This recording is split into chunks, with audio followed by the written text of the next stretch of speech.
Здравствуйте, в эфире «7 дней плюс» и говорим сегодня об искусстве в прямом ее проявлении. Тема «Музыка от классики до эстрады». И у нас в гостях, пожалуй, самая яркая звезда на композиторском небосклоне Татарстана Эльмир Низамов, композитор, пианист. Здравствуйте. Здравствуйте. Эльмир, ну вот начнем, пожалуй, сначала. Всю биографию мы не будем рассматривать, наверное, многие уже ее знают, но все-таки хотелось бы узнать, когда, все-таки вот в каком возрасте и когда произошло вот это осознание того, что вот ваш путь будет неразрывно связан с музыкой. Как это произошло? Ну, на самом деле, я все детство думал о том, что я буду врачом. И даже когда начал уже заниматься музыкой, я думал, что музыка это будет такое, ну, мое хобби, какое-то увлечение. И произошло вот мое такое понимание, что я хочу заниматься именно музыкой, хочу писать музыку. Я даже этот день помню. Это произошло 5 мая 2001 года. Вы отмечаете этот день? Я его как 5 мая, не так давно. Это не так давно, и вот в этом году, вот 5 мая, я тоже так об этом немножко вспомнил. Почему именно этот день? Потому что в этот день я участвовал в областном ульяновском конкурсе «Новые имена», и там я получил гран-при. И я там выступал со своими сочинениями. Там было очень много детей. Это на тот момент считался самый престижный музыкальный конкурс для детей. И после этого я вдруг осознал, что та способность, тот навык, который у меня есть создавать музыку, что не все это могут, оказывается, и что это какой-то определенный дар. И вот с этого дня я начал очень серьезно задумываться о своем вот таком пути музыкальном. И, собственно с чем говоря, вы выступали там? Тоже я выступал, с музыкой? да, я исполнял свои сочинения. Это было 2 сочинения. Одно называлось «Танец огня» для скрипки и фортепиано, второе называлось «Сон». И после вот этого выступления, это была не просто победа, а после этой победы я начал выступать на разных концертах, на какие-то фестивали меня начали приглашать. Впервые я начал давать интервью, вот мне было 14 лет, какие-то интервью, какие-то поездки. И, собственно говоря, вот с этого времени я начал понимать, что, наверное, мне нужно как-то серьезно задуматься о своем музыкальном будущем. И, собственно говоря, так оно и получилось. Ну, до этого вы же тоже, получается, написали уже? Да, до этого уже я много лет писал музыку. Это вы просто в музыкальной музыку. школе учились? Или как пришло к тому, что вот в каком возрасте? Помните вообще это время? Может? Конечно, прекрасно помню. Я в музыкальную школу пришел очень взрослым. Мне было уже 11 лет, поэтому я прекрасно все помню. И с 11 лет, собственно говоря, окунулся в мир музыки. И мне было сначала достаточно трудно, потому что меня посадили с детьми, которым уже 11 лет тоже, но которые занимаются музыкой 3, 4, 5 лет. И мне нужно было их как-то нагнать, догнать. Но я их быстро догнал и уже спустя полгода начал писать музыку. И вот с 11 лет я пишу музыку. И вот первые 3 года это было, ну, такое вот именно увлечение, хобби. Это было очень интересно как-то мне. Я думал еще, как бы, кем я стану в будущем. А после вот этого конкурса, собственно говоря, уже судьба меня так развернула, что музыка — это мой путь. И я себя считаю в этом плане очень счастливым человеком, что с 14 лет я понимаю, кем хочу быть. Мне кажется, это очень важно, и это очень... Это редкость, кстати. Да. Это редкость, и мне кажется, это особенно сейчас. Потому что люди, ну, часто не знают, кто они и чем они хотят заниматься, вот. А я в этом плане, как-то вот меня судьба сама вывела на этот путь. Вот вы себя считаете классическим композитором? Вот как-то больше нотки классики слышатся в вашей музыке. Я понимаю, что вы работаете с эстрадой, конечно же, да? Вот что больше привлекает вас? Ну, классический в широком понимании этого слова, как бы люди называют этим словом любое академическое искусство. Правильно будет сказать академический композитор. Я учился как академический композитор, и это моя основная деятельность. Но наряду с этим, да, я много занимаюсь и другой музыкой, и популярной музыкой, и театральной музыкой, и пишу музыку кино. И поэтому я себя, честно говоря, как-то не характеризую. Вот я именно вот классический композитор, что называется, да, или там академический, или композитор популярной музыки. Я все это стараюсь в себе совмещать, и мне кажется, вот эти вот такие жанровые, стилевые разделения, они больше характерны для прошлого. Мне кажется, сегодня для востребованного композитора для меня важно быть услышанным. Для меня важно, чтобы моя музыка доходила до моего слушателя. Если ты хочешь быть услышанным, тебе нужно быть вообще многостаночником. Я не знаю, как это сказать по-другому. Но все-таки у вас же есть, Да. наверное, какие-то личные предпочтения? Нет такого, что вот больше нравится вот для театра, например, писать?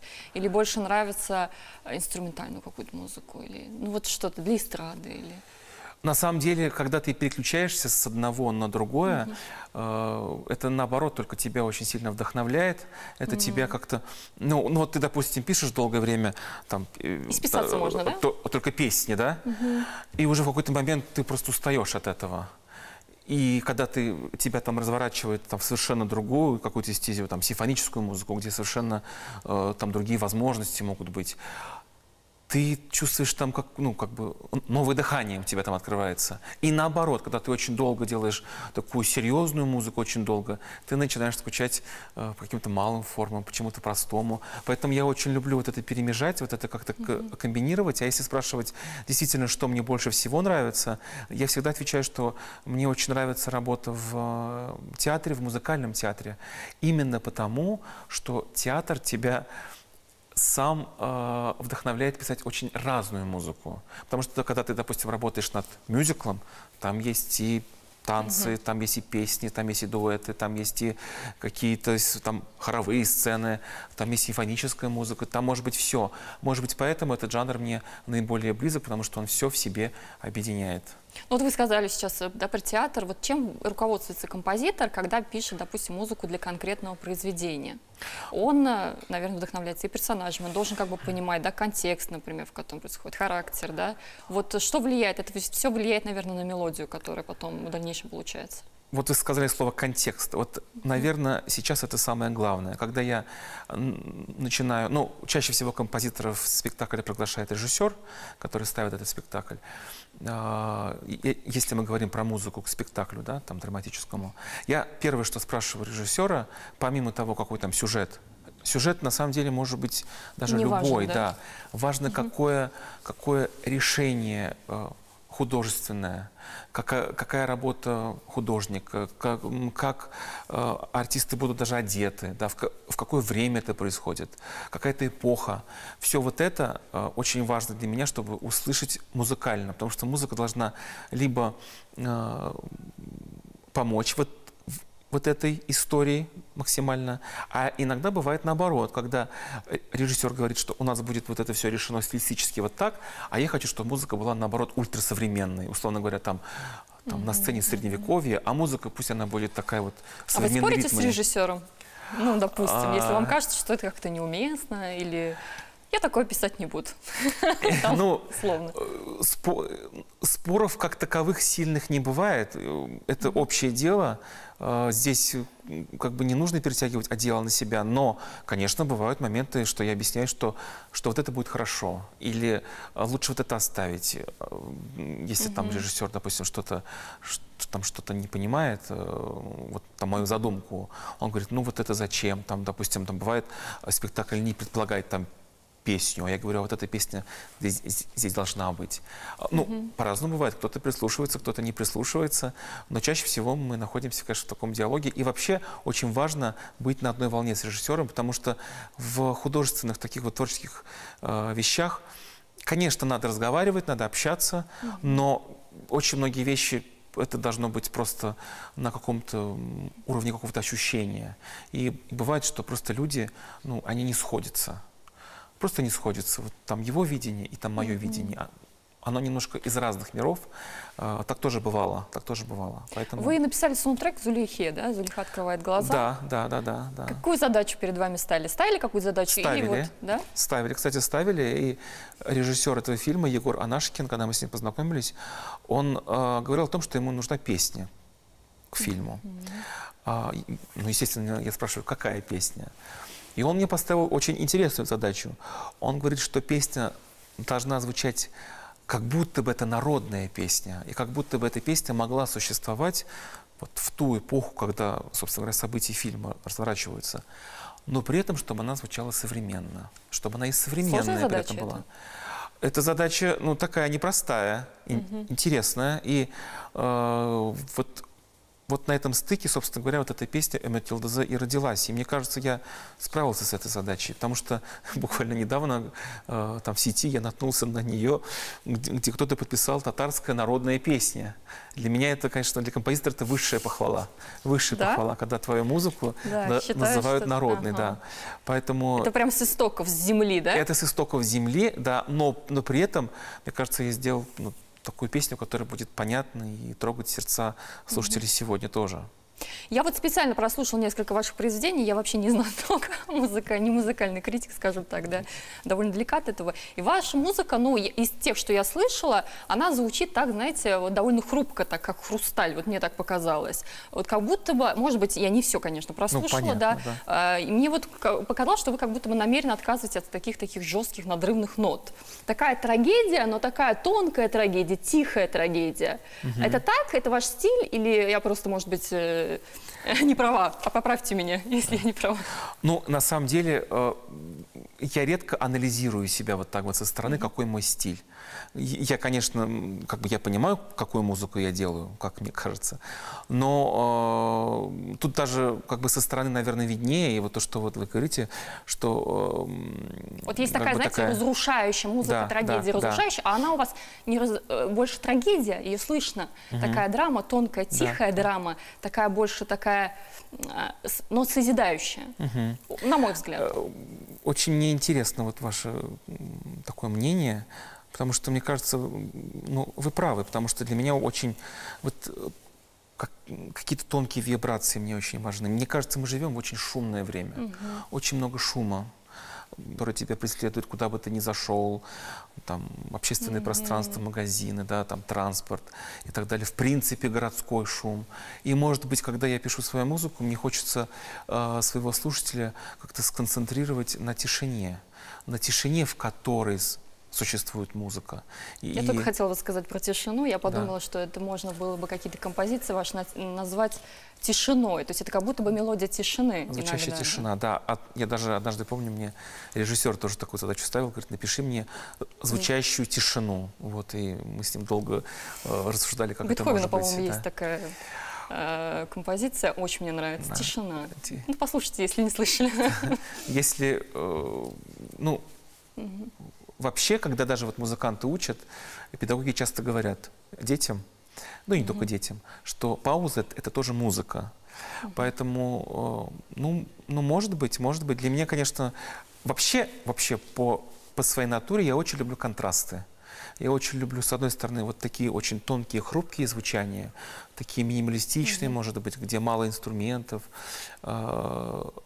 И наоборот, где наоборот очень, может быть, очень плотно, очень так надрывно, очень жестко. Может быть, просто вы попали именно вот на такие как бы, звучания. Но да, я с вами согласен, для меня вот эти вот тонкие созвучия, это очень важно. Это очень важно. И мне кажется, я наше время так ощущаю, что нашему слушателю сегодня вот хочется вот каких-то вот очень ясных, но при этом каких-то таких вот тонких звучаний. Мне кажется, мы устали от крика. Весь 20 век — это эпатаж. Эпатаж — это рождение авангарда, это рождение рок-музыки, это все величайшие музыкальные традиции, без которых человечество себя уже не мыслит. Но вот сегодня действительно я очень люблю вот именно такую вот как бы музыку, которая на каких-то вот таких тонких вибрациях. У вас нет понимания того, что у вас есть какой-то стиль и какой он? Нет, у меня есть, конечно, понимание, что я, допустим, ну, как бы то, что я делаю сознательно, да, я на протяжении почти всего как бы своего композиторского пути старался совмещать, вот мы с вами начали с того, что там, считаю ли я себя академическим только композитором или там, или не только. Вот я на протяжении вот уже многих лет всегда старался как-то найти такие вот точки соприкосновения массового и элитарного, такого народного и чего-то такого очень изысканного, такого сложного. И Вот это я делаю сознательно, когда я смешиваю именно классические какие-то формы с формами популярной музыки, где у меня, допустим, может идти ария оперная, но она где-то местами даже немножко песню может напоминать. Или наоборот, песня, где там такой разворот, как будто это оперная ария. Вот это я делаю сознательно, вот эти вещи. И как бы вот я себя так характеризую, что я композитор, который где-то я академический, где-то я популярный, а где-то я и то, и то. А какие-то вещи, конечно, они делаются бессознательно, и это, наверное, больше слышно со стороны. Ну, то есть я имею в виду, вот узнаваемый стиль же часто бывает у творческих людей, когда условно не знают, кто это написал, но они говорят, это Эльмир Низамов, условно там, да? То есть вычисляют вас как-то по нотам? Ну, я иногда слышу, что там люди говорят, что мы, говорит, почувствовали, что это там твоя музыка. Еще есть такая нотка аутентичности в вашей музыке. Вот я тоже такой татарской. Мне интересно, ваша национальность вообще влияет на то, что вы делаете? Я думаю, что влияет, конечно. И здесь не только национальность, а тут в первую очередь влияет среда, в которой я нахожусь. А я живу в сердце татарской культуры, в Казани. Это столица татарского мира. И, конечно, здесь огромное количество уже такого вот культурного наследие, которое, ну, волей-неволей будет на тебя влиять. Это и композиторы классики, да, татарские, это и народная музыка. Вы сказали про аутентичные какие-то звучания. Я очень люблю народную музыку. Вообще слышно. Я вообще люблю народную музыку. Вообще, мне кажется, всех народов мира. Это такой вот вообще кладезь. Ну и в первую очередь это народная музыка моего народа. И все вот это, конечно, на меня влияет, и какие-то проекты, которые мы когда делаем, связанные с историей, допустим, да, там опера «Черная палата» Карапулат, да, это связано с историей моего народа. Конечно, здесь какую-то архаику я пытаюсь затрагивать своей музыкой и черпаю вдохновение из этого, поэтому оно, наверное, как-то потом в музыке проявляется. Вы вот в балете недавно себя попробовали, ну, я имею в виду балетной музыке. Да, балет. В балете. В балетной музыке, да, года 2 назад, да? Вот расскажите про этот опыт.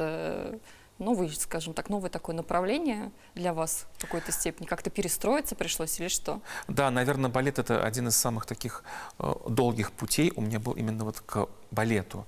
Мечтали об этом? Я, на самом деле, долгое время думал, что балет вообще это очень далекое искусство от меня. Конечно, там «Щелкунчик», «Лебединое озеро», «Ромео и Джульетта», да, это великие балеты, это великая музыка, как музыкальное произведение я их там всегда знал. Но сам я думал, что балет как-то, что я от него, ну не то что далек, но я еще не скоро к нему приду. И несколько лет тому назад я увидел в нашем оперном театре балет Гаврилина «Анюта». Он меня настолько поразил, он настолько меня удивил. Потом я начал для себя открывать вообще мир современного балета. И я понял, что я очень хочу это сделать. Что я очень хочу. Я не понимал, когда, где, с кем, какой-то будет балет. Но стоило мне об этом подумать. У меня вообще есть такая вот черта, может быть, это у многих людей есть такая черта. Но вот если я о чем-то задумываюсь вот так искренне, оно как-то вот эта вселенная мне отвечает на этот мой запрос. Намерение это называется, да. такое внутреннее. Вот если это, видимо, намерение, как-то вот оно у меня появилось, через пару месяцев мне позвонил Олег Ивенко, премьер нашего оперного театра, и говорит: Эльмир, я хочу тебя пригласить написать музыку к современному балету. И мы долго думали, о чем это может быть. И, собственно говоря, вот спустя какое-то время мы начали работу над нашим балетом и в прошлом году его презентовали. Ну вот вы в театре много работаете. Вообще, вот такой вот вопрос. Кино или театр? Кино и в театре вы работали, в балете. Ну ладно, балет пока отодвинем, как новый опыт, да, такой? Да. Вот. В опере тоже. Нет, опера вообще моя любовь. Я вообще очень люблю оперу. Как бы про оперу не спрашиваю, поэтому кино и театр, они близки по своему звучанию в какой-то степени. Но в тот же момент они очень разные. Да? Вот по музыке, да, расскажите. Они разные. Все-таки в театре композитор, он выступает в роли, я бы сказал, одного из актеров. То есть вот есть актеры, а есть вот как бы вот именно музыкальная, как бы такая роль твоя. А в кино ты не то чтобы актер, ты больше ты, вот та атмосфера, в которой существуют вот эти герои, персонажи, и с одной стороны тебя должно быть как будто бы меньше, но с другой стороны ты должен как-то вот в это дело все вплетаться. То есть вообще музыку в кино писать отчасти даже сложнее, как будто бы, мне кажется. То есть это такое, знаете, фон и объект на фоне. Я так понимаю, театр Да. это объект на фоне, а кино это больше фон. Это больше фон, но который все равно должен иметь какое-то свое лицо. То есть это не может быть какой-то абстрактный фон. Ну, что важнее, фон или объект на фоне? Вот сейчас мне просто такой вопрос внутри меня возник. Наверное, это некорректный вопрос. здесь, Нет. знаете, какая штука? Здесь в театре и в кино ты являешься частью большого произведения. И в каком-то из произведений тебе важно быть каким-то вот ярким акцентом, как там бывают какие-то там такие музыкальные там моменты в фильмах или даже там в спектаклях, когда звучит какая-нибудь там пронзительная песня или какая-то музыка пронзительная, которая там является кульминацией. Да. А в каких-то твоя победа как автора, когда ты растворяешься в этом всем, и когда, допустим, после кино выходит зритель, и он настолько вот сильно погрузился в фильм, он даже не помнит, а была там музыка или нет. То есть он настолько это все целостно воспринял. Поэтому, когда говорят, допустим, что ну, нам очень там музыка в фильме понравилась, это такой, знаете, это такой двоякий комплимент. С одной стороны, как бы это комплимент композитору. А с другой стороны, заметили, значит, А с что-то другой не то. стороны, значит, как бы сделали акцент на музыке, значит, какие-то другие моменты в фильме. Слишком перебило, да, значит, получается? Значит, это как-то, видимо, там провисло. Может быть, фильм не очень-то им понравился. Вот. А здесь все-таки важно сделать что-то такое целостное. Поэтому где-то важно быть вот этим фоном, а где-то важно вот быть объектом на этом фоне, и поэтому это в зависимости от задачи. Но, конечно, мне, допустим, как композитору, в первую очередь интересны именно жанры опера и балет, где хоть ты тоже в работе, в командной работе находишься, но все равно ты являешься флагманом этого всего. Потому что композитор в опере — это не композитор в театре. Композитор в опере — он и режиссер, он и драматург фактически. От него очень много что зависит. Ты задаешь движение всему вот этому действу. Поэтому мне, конечно, интереснее именно вот в музыкальном же театре работать. Ваше любимое произведение, написанное вами? Это такой вопрос. Тщеславный вопрос. Это тщеславный. Но тем не менее, все равно, я думаю, что есть у вас. Будет вам тщеславный ответ на ваш Давайте. тщеславный вопрос. Еще такое не написано, оно впереди. Я всегда в ожидании этого произведения. И самое любимое, на самом деле, вот это уже честно я вам отвечаю, самое любимое произведение — это то, над которым ты работаешь сейчас, которое рождается вот оно сейчас, потому что ты в этот момент думаешь только о нем. Ты его обдумываешь, передумываешь, напеваешь, доводишь до совершенства. Вот это сочинение самое твое любимое. То есть, получается, процесс важнее результата? Да. Процесс важнее результата. Для композитора, вот тут я могу уверенно ответить, результат, это не значит, что результат не важен, он тоже важен. Он тоже важен, важно, чтобы твоя музыка звучала, чтобы ее знали, слышали. Если она не будет нигде не реализовываться, вообще трудно представить, что там человек будет делать в дальнейшем, если он пишет все в стол. Но в тот же момент, если работать только на результат, то в творчестве долго вообще не проживешь и не выживешь. Мне кажется, это вообще невозможно. Важно, чтобы ты получал удовольствие от самого процесса. Знаете, вот как некоторые вот поэты, да, писатели говорят, вот у них там жжет что-то внутри. Да, горит. Да, это вот мука поэта, да? Да. Наверное, я думаю, что это и к музыке, и к искусству вообще, в принципе, применимо к этим профессиям. И вот он должен это вытащить, он должен это выплюнуть в пространство, Да. чтобы освободиться. Да. Это похоже? То же самое, то же самое. Сначала какая-то музыкальная идея тебя просто преследует как музыкальная идея, потом ты ее как-то фиксируешь, там записываешь или на ноты, да. Есть такое, что вас записываешь. мучает что-то? Абсолютно. Вот она мучает. Вот пока ты ее не зафиксировал максимально подробно, как ты ее слышишь, тебе это не дает покоя. Потом, после того, как ты это зафиксировал, тебя это мучает, пока ты не покажешь это своему исполнителю, там, не знаю, певцу или оркестру, или кому-то. Потом тебя это мучает, пока это музыка не встретится со слушателем. И только после того, как музыка вот публично прозвучала, она тебя постепенно начинает отпускать. И ты уже в этот момент можешь начать переключаться на что-то другое. Вот это абсолютно очень похожее чувство. Вот мечта есть у вас какая-то, может быть, написать что-то, может быть, вы думаете о каком-то конкретном произведении, на котором вы бы хотели поработать? Или просто у вас есть какая-то мечта вне музыки? Мне кажется, самая главная моя мечта — это те возможности, те способности, которые мне даны, максимально реализовать. Чтобы в конце жизни я смог сказать, что я сделал все, что от меня зависело. И я максимально подарил этому миру как можно больше хорошей, доброй и такой светлой музыки, которая будет делать людей лучше и дарить им любовь к этой жизни. Это самое главное для меня. Спасибо, что вы пришли сегодня к нам. Спасибо телезрителям, что были с нами. Мы прощаемся с вами. Всего доброго. Спасибо вам большое.